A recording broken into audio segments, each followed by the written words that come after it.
So part 2 of How to Win Friends and Influence People discusses 6 ways to make people like you. Why do we want people to like us?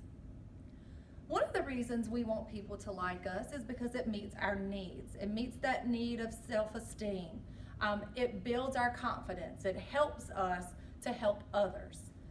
Another reason we want people to like us is because we want people to work with us, not for us. We want to have that sense of collaboration. We want people to come in and be invested in our vision and mission.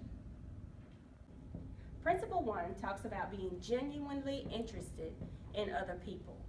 So for this principle, Carnegie gives us the analogy of a dog. And dogs are unlike any other animals in that they do not have a job. Sheep provide us wool for our clothing. Chickens provide us food, or they may provide us just a different variety of food, but they do have a job. The sole purpose of a dog, though, is to provide love and affection for those people who it interacts with. The way that translates to us as humans is when we think about the relationships and our interest in other people, we spend most of our time trying really hard to do things for them to make them like us. We invest our time, our energy, and often our resources instead of just being simply enthusiastic about them and enjoying our time with them. So if we shift our focus from the tangible things of what we can give them to the intangible connections and relationships that we build with them, we will find more success in building meaningful relationships and possible friendships with those that we are invested in. Principle 2 simply says, smile. Right now, take a look at your neighbor. Turn and give them the biggest smile that you can possibly give them. Beautiful, beautiful. Smiling conveys an emotion that tells the person what you're about. Not only does it do that, but it puts them at ease, okay? Smiling also helps with crucial conversations and let the other person know it's all gonna be okay. Think about when you go take a picture. The photographer stands there and says, 1, 2, 3, smile, and takes that picture. That smile that you see on that photograph will always be a lasting memory. Smiling conveys an emotion that lets whoever sees that smile know, I got your back, it's all gonna be okay, and remember these happy moments. So when you think about Principle 2 and smiling, remember, a smile a day will lead the way.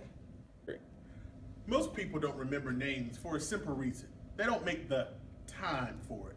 We make excuses of being too busy, having too many other things to do, but remembering and using a person's name is a critical component of good leadership. The executive that can't remember an employee's name can't remember a significant part of his or her team. Finally, a person's name is very powerful. It's an incumbent of a person's identity.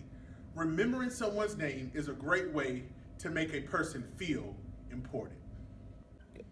Principle 4 talks about being a good listener and how to encourage others to talk about themselves. Often when we're listening to others talk, we're so concerned with how we're going to respond or what we want to say next that we're truly not listening to what the other person is saying or has to say about something. One thing to keep in mind is that when we are speaking to others or listening to others, they are 100 times more concerned about themselves, interested in themselves and their problems, than they are us and our problems. So how can we ensure that we're being a good listener? How can we encourage others to share more about themselves? Well, for starters, we need to pay attention to things such as how much of the talking are we doing? Are we doing more of the talking or are we doing more of the listening? We should aim to listen for 75% of the conversation and participate in 25% talking in the conversation. We also need to reflect and pay attention to things that cause us to jump in and interrupt when the other person is speaking. Do we tend to go overboard when we're telling stories? Is there something else that makes us jump in when the other person is speaking? So how can we encourage others to share more, to talk more? We need to figure out ways to help others. And we can do this by knowing what their interests are and knowing a little more about them. And remember, most people would rather have a good listener than a good talker. Principle 5 says, speak in terms of the other person's interests. Now that's a hard thing to really do. And in order to do that, you really have to master Principle 4, which is be a good listener. Once you become a good listener, you can articulate the conversation in a way that's tailored specifically for that other person. So I'll give you an example. When I taught in high school, I had a principal who was a very, very symbolic leader. He liked to be the face of everything. However, some of the things that we did, he didn't really like to go with because it wasn't really about him. So what I learned was that when you go to him with a proposal of something that you like to do, you have to speak in terms of his interests. Me knowing that he likes to be the face of things, and let's say, for example, I wanted to have a pep rally. I would say, hey, Principal Hemans, you're gonna look really good when we have this pep rally and people see the wonderful things that we're doing throughout this school and they see our school spirit. Not only that, but it's really gonna look good as the leader of this school when the news comes and they capture all of our kids being excited. Once I spoke in terms of his language, he could see, hey, this is pretty good. They might actually like this. Not only is it good for our students at our school, but I look good as well. So what you have to do is articulate the conversation in a way that's tailored specifically for whoever it is that you're talking to. And that way, you'll learn to speak in terms of the other person's interests. Principle 6 speaks to making the other person feel important. Earlier in my career, when I was practicing as a school counselor, that was one of the most important skills that they tried to make sure that we as practicing counselors were able to convey. Making sure that that client, that student that you were working with felt like the most important person in the room. But as educators in general, is that something that we focus on? I mean, really, how often do you notice the feelings and emotions of other people? Did you notice that student who may have been upset because they had a bad morning prior to coming in? And just in your interactions with your peers, did you notice that person who is excited because just yesterday their granddaughter scored their very first soccer goal in the game that you missed? Did you notice it? What kinds of things can we say or do to cheer those people up, or even possibly build them up in our daily interactions with them?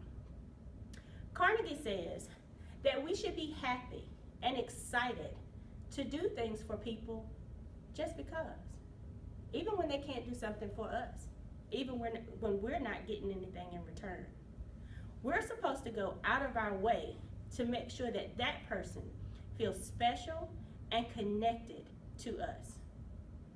Now, like I said, as a practicing counselor, that was something that we were used to doing.